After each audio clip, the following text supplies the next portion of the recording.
Hey everybody, welcome to the AdSkills Pro podcast. We've got a tag team today. We've got Marc and Dennis joining us, and I'm very excited to hear about their agency. This is the first time they've been on the podcast here. And by way of introduction, I always like to ask, because nobody grew up wanting to be a media buyer, because really it didn't even exist.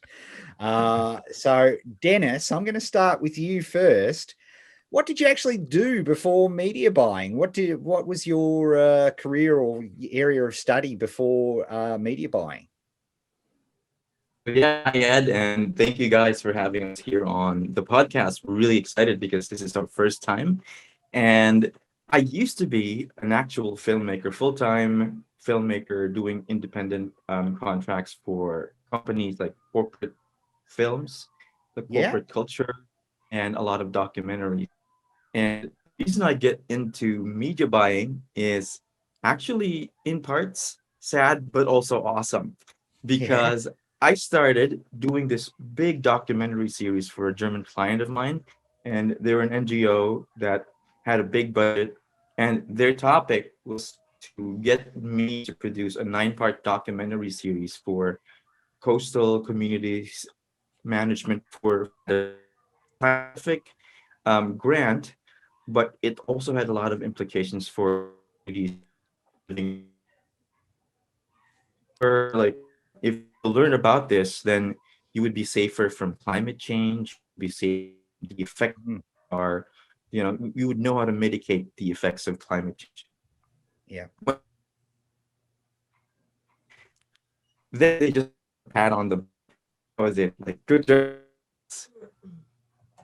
money. It was a good project, a big project even, but I struggled to find like, where was this video going after the fact? What would happen to this video?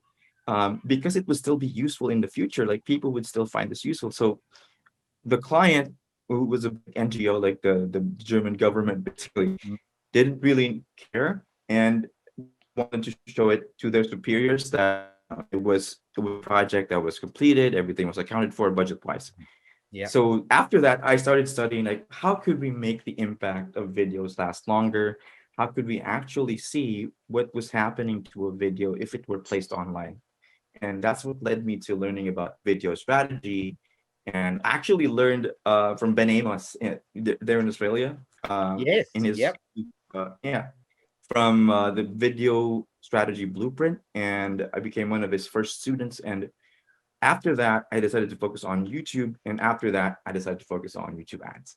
So There you go. that's the So story. good. And having that filmmaking background would be super Mhm. duper useful in terms of production of ads and Yeah, working through. What about you, Marc? What did you originally do before media buying?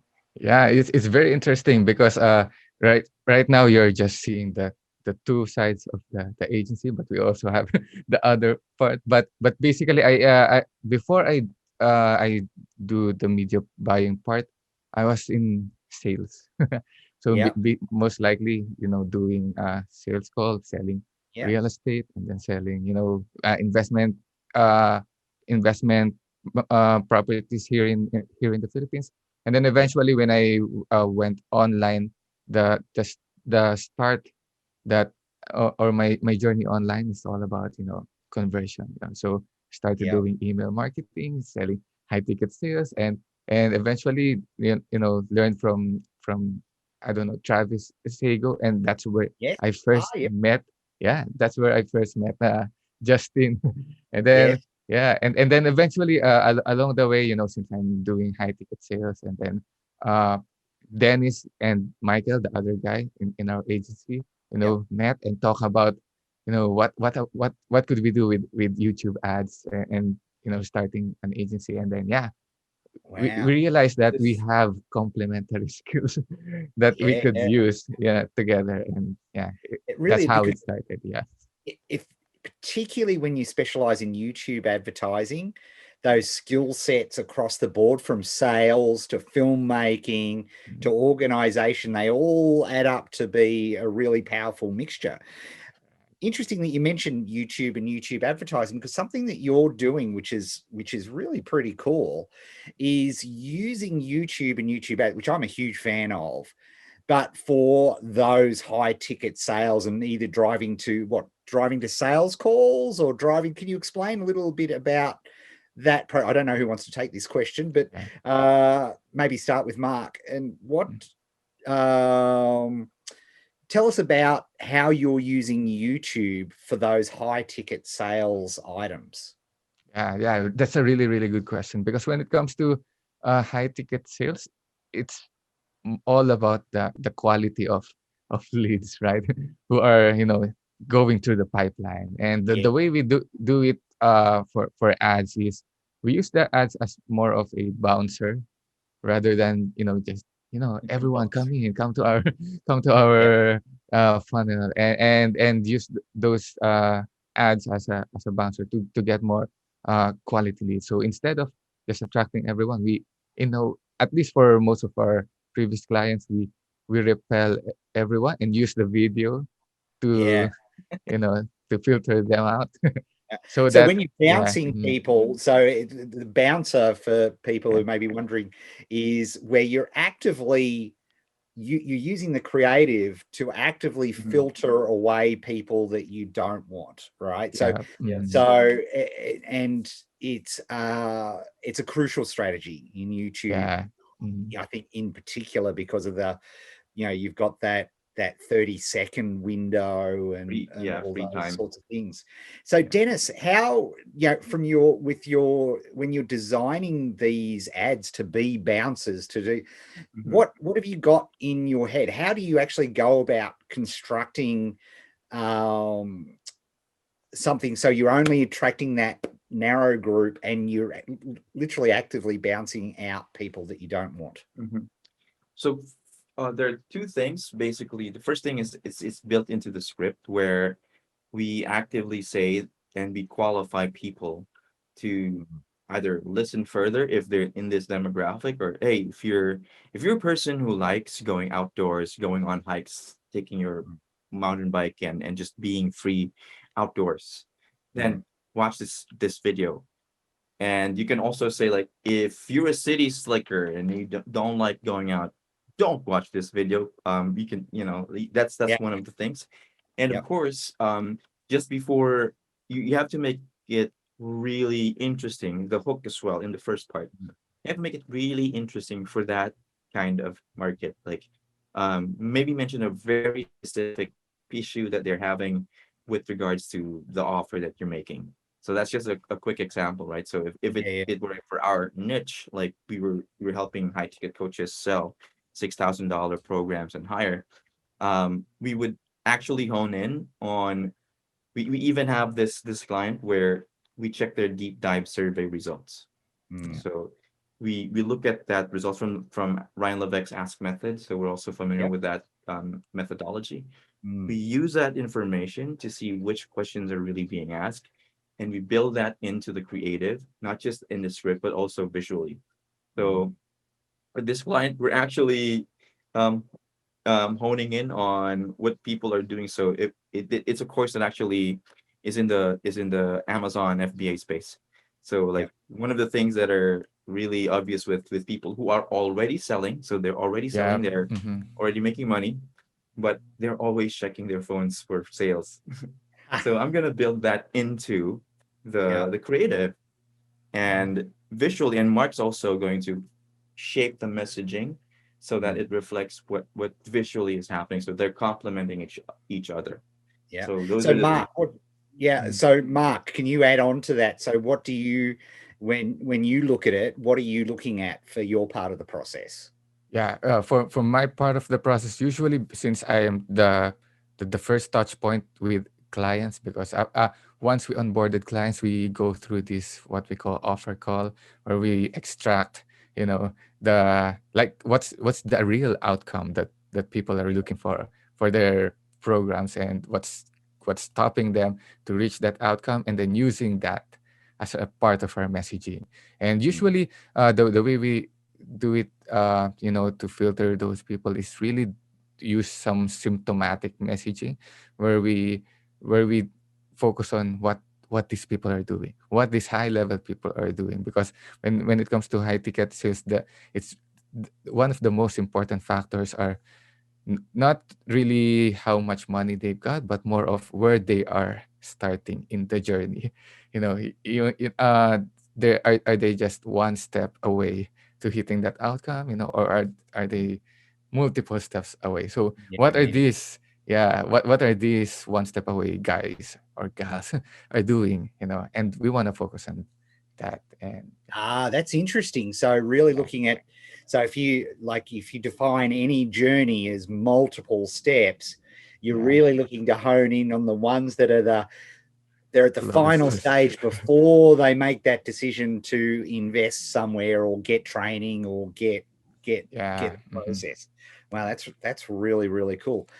Let me ask you about the other end of Mhm. the process. So the offer, what are you finding is working, because you're dealing with high ticket items? Mm, So are you driving people to a sales call, or are you driving people to a webinar? What are you finding is working at the moment? And I'd love to also have you touch on how you're, like, just like we talked about the front and bouncing people, how are we getting people to either book that call or show up at that webinar? yeah. Yeah.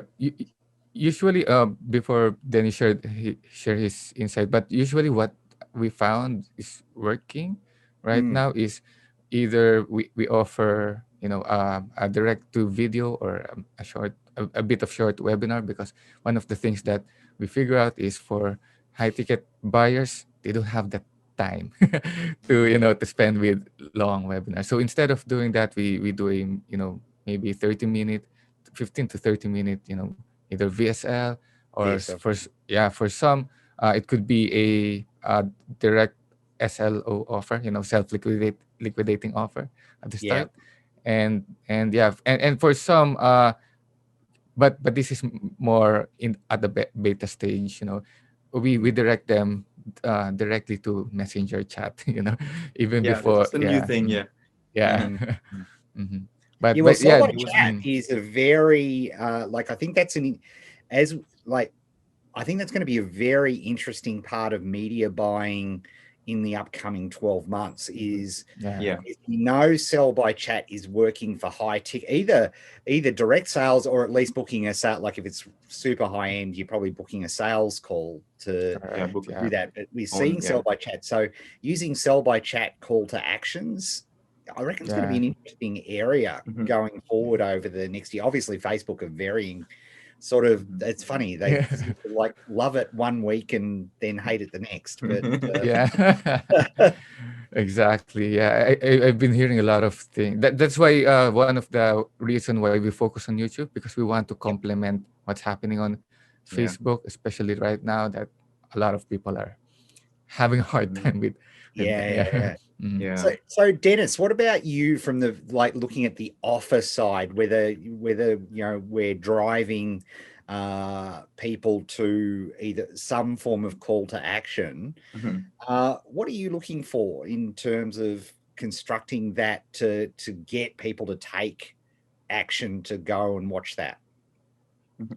So a couple of things that we've seen working really well is reiterating the CTA several times in the actual creative Mm, by setting that up not just in the last part, but also as soon as you're done with your qualification, you you introduce yourself and do the CTA. So the most that I've seen that actually worked is give it 3 times and just sprinkle it in organically as you say your spiel or you say your script. mm, And yeah, it has something to do with the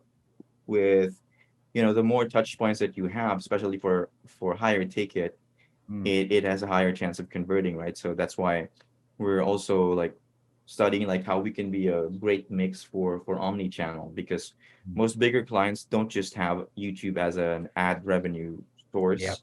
They don't just use one channel. So we want to be there for the great split, so we can actually start from the top of the funnel where okay, it's awareness, it's more of just getting people to have a buzz on their product, and then when it's multi-channel, so hopefully they opt in and then they get converted not through the YouTube direct funnel, but somewhere down the line, maybe after 13, 12 touch points, along with the chat functions, sell by chat, and then they convert on finally on another random ad that follow them around on the internet, right? Yeah. So yeah, this is something that we're also beginning to study more, because platforms like Hyros, those things are really like trying to dial in even phone sales, even the final parts where it's not actually tracked most of the time, where Yep. people are on sales calls. Hyros can do that. So Yeah. yeah, we're looking into that as well. Yeah. And what's it like looking forward for you guys? I'll ask Mark first and then Dennis.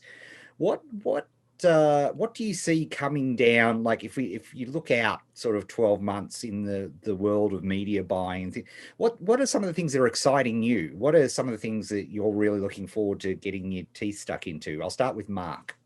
Yeah.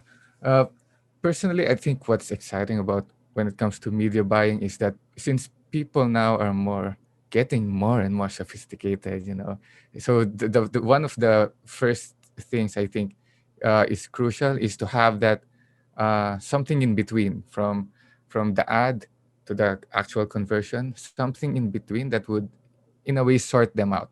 If this is really for me, or not. Yeah. Yeah, if Yes. this is for me, then what can I do next, and something like that. So because a lot of them are, with all the information in the internet, most of them are in a way ready, or at least know what they're looking for, right? So they just want they just don't have the time to go through every steps. And some people may want to go through every step, but there are some people who are ready to go right away, right? So if there's a way we can sort them out in the middle of the conversion points, then I think that's what's exciting, because yeah, it could really shorten the the sales cycle, right? And yeah, Yeah. And getting and yeah, clients to getting having I think our clients are becoming more sophisticated because yeah, they understand that the days of just see an ad buy uh they were great days. They were, but we have to be, particularly for high ticket, we have to be more sophisticated than that. What about you, Dennis? What's like if you look out 12 months or so in terms of media buying and media, what are you interested? What's exciting you?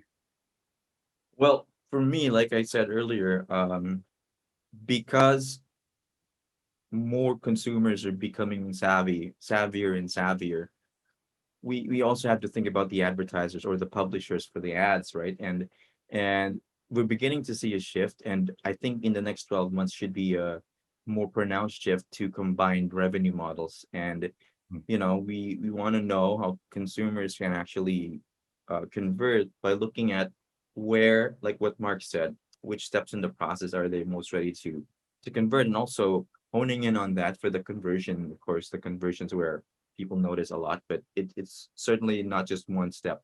So Mm, it's actually, really cool to study these things so that we can capitalize on consumer readiness to part with their hard-earned cash, for the content. yeah, And this is where I think more things are going to be more pronounced. And also, what I'm seeing is like the bigger players are doing more challenges on YouTube because of that kind of power now. Like they're gonna use an SMS system that's international to follow mhm, you with an actual challenge coming from an ad, and it's yeah, being advertised the whole 10 interesting. days. So when you say challenge, it's like as you probably can't move for challenges, but Mhm, we're mhm. talking about these 5-10 day challenges, Yes, and yes, typically they've like their home base has been around Facebook. yes. Uh, It used to be, yeah. yeah, but I love the idea of coming like I did my first challenge 16 years ago. on Wow. YouTube. And it was all based on YouTube, and that's why it really started, because YouTube first started, and Yeah. it was and Wow, we that did the was whole challenge was based on YouTube. It was literally 2005, right? So it was it's that is interesting, but the missing link there, because the commenting on YouTube can be a bit I believe the technical term is trash. So I what they love do the is idea. they typically drive. So the case study that I'm following right now is the Ask Quiz funnel, Yes, where Ryan actually drives people to the typical PLF style product launch formula yes, sideways sales page. yeah, But that's where he actually does the chats. That's the commenting, not yeah, not like what you said, not on actual YouTube yeah, channel. yeah. Yeah. No, Yeah, yeah, but I love the idea of text messaging, Yeah. like, yes. and particularly using text and driving people to, hey, you're registering for the challenge, we're going to update you via text. Because if you think about, as a copywriter, I'm always keen to um, use the same medium that you use to speak with your best friends, because I want to be your best Yeah. friend. Yeah. Right. And texting and messaging is how we talk with our best friends now, right? It's the way we use it. So yeah, that's a great one, Dennis. I'm very interested to see how Oh yeah, that me too.